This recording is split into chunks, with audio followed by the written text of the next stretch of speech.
आज के इस वीडियो में हम लोग क्लास 9th का आपका एक्सरसाइज 8B का क्वेश्चन नंबर 8 का सॉल्यूशन देखने वाले हैं। तो इसमें हम लोगों को बोल रहा है बगल की आकृति में AB जो है AB का लंब अर्धक जो है वो आपका CD है।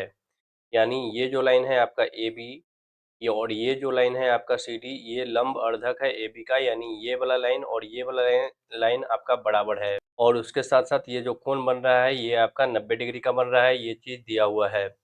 और इसमें हम लोगों को सिद्ध करना है कि कोण CAD जो होगा वो कोण CBD के इक्वल होगा। यानी कोण ये वाला CAD कोण ये वाला और CBD जो कोण बनेगा वो ये वाला, ये दोनों आपका इक्वल होगा। ये हम लोगों को प्रूफ करना है। तो चलिए इस क्वेश्चन को बनाते हैं। तो यहाँ सबसे पहले हम लोग क्या करेंगे, तो दिया हुआ है क्या क्या वो लिखेंगे। तो हम लोगों को दिया हुआ है AB का लंब अर्धक है CD, यानी AB और CD जो है ये आपका परपेंडिकुलर है, ये पहला चीज दिया हुआ है। उसके बाद लंब अर्धक बोल रहा है यानी AO इक्वल है BO, ये दो चीज हम लोगों को दिया हुआ है। अब उसके बाद यहाँ से ये हम लोगों को सिद्ध करना है। तो चलिए इस क्वेश्चन को सिद्ध करते हैं। तो यहाँ लिखेंगे प्रमाण। अब उसके बाद यहाँ से एक त्रिभुज हम लोगों का ये बन रहा है और एक त्रिभुज ये बन रहा है। ये दोनों को अगर देखेंगे तो त्रिभुज है AOC और एक है त्रिभुज हम लोगों का B में, अगर हम लोग देख रहे हैं तो ये आपका AO और ये आपका OB, ये दोनों आपका इक्वल है। तो यहाँ से हम लोगों को क्या दिख रहा है, AO इक्वल है BO, ये कहाँ से लिख दिए, तो ये आपका दिया हुआ है, गिवन है। उसके बाद ये वाला एंगल आपका 90 डिग्री है और इधर से ये वाला एंगल भी 90 डिग्री है। यानी दूसरा चीज में ये हो जाएगा हम लोगों का एंगल AOC जो है वो आपका एंगल BOC के इक्वल है।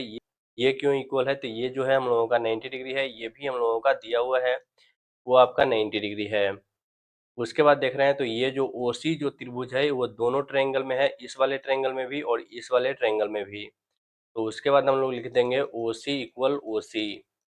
और ये जो है ये हम लोगों का उभयनिष्ठ है, कॉमन है, तो यहाँ पर लिख देंगे उभयनिष्ठ।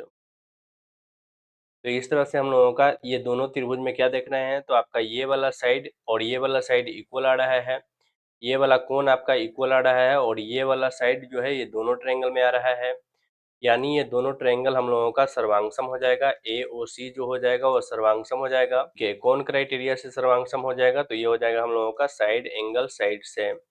अब जब साइड एंगल साइड से आपका सर्वांगसम हो जाएगा तो CPCT से ये जो कोण होगा हम लोगों का, तो CPCT से ये जो कोण होगा और ये जो कोण होगा ये हम लोगों का CPCT से इक्वल होगा।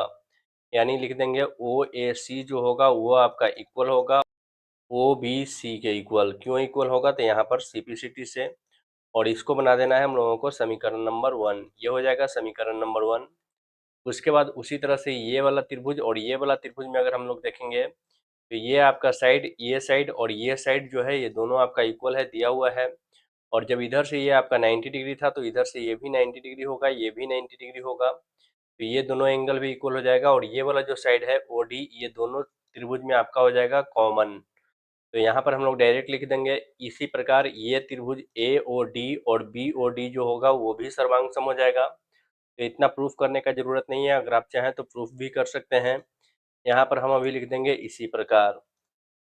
इसी प्रकार क्या होगा, नीचे का जो ये त्रिभुज बन रहा है और एक ये त्रिभुज बन रहा है, ये दोनों भी सर्वांगसम हो जाएगा। त्रिभुज AOD जो होगा वो आपका सर्वांगसम हो जाएगा त्रिभुज BOD के इक्वल। ये भी कौन क्राइटेरिया से होगा, तो ये भी आपका साइड एंगल साइड से होगा।